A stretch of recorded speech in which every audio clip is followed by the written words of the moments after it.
Assalomu alaykum. Hozir ajoyib jarkob tayyorlaymiz. Mol go'shtidan bo'lgan qiymali jarkob tayyorlaymiz. Hozir qiymaga qirg'ichdan o'tkazilgan piyoz solamiz. Mana qirg'ichdan o'tkazilgan piyozni solib oldim. Endi tuz, ziravorlar, slobodani smetanali mayonezidan sovoramiz. Kotletni qizartirib berishga yordam beradi. Mana tuz, ziravorlarni solib oldim.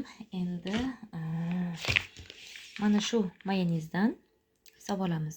Ozgina bu kotletni qizartirib berishga yordam beradi. Keyin non talqonidan ham, maydalangan non talqonidan ham solib olamiz. Mana shunday non talqonidan solib olamiz.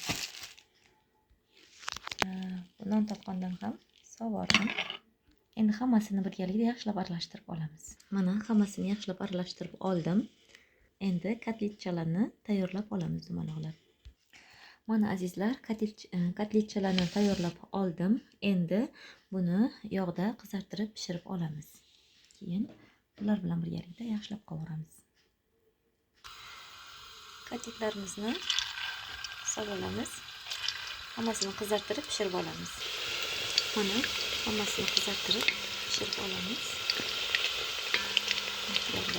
Mana shunaqa qizargan holda bo'lishi kerak kotletlarimiz.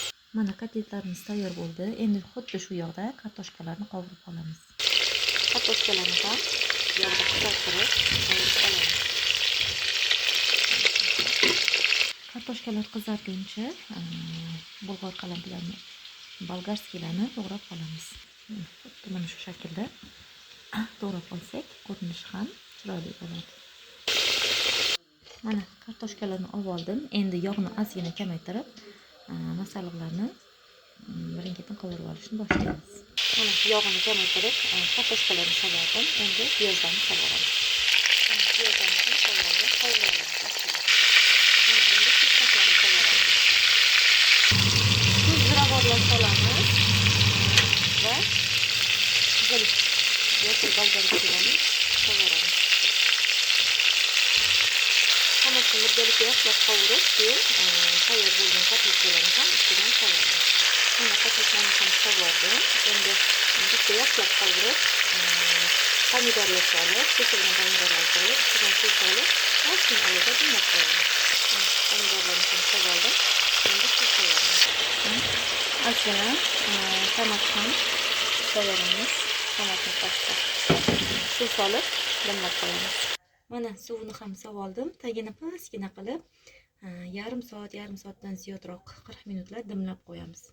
Ovqatimiz tayyor bo'ladi, xudo xolasa. Ko'katlar ham solib oldim. Mana azizlar, ovqatimiz tayyor bo'ldi. Juda ham ajoyib bo'ldi. Qilib ko'rishinglarni tavsiya qilaman. Albatta qilib ko'ringlar.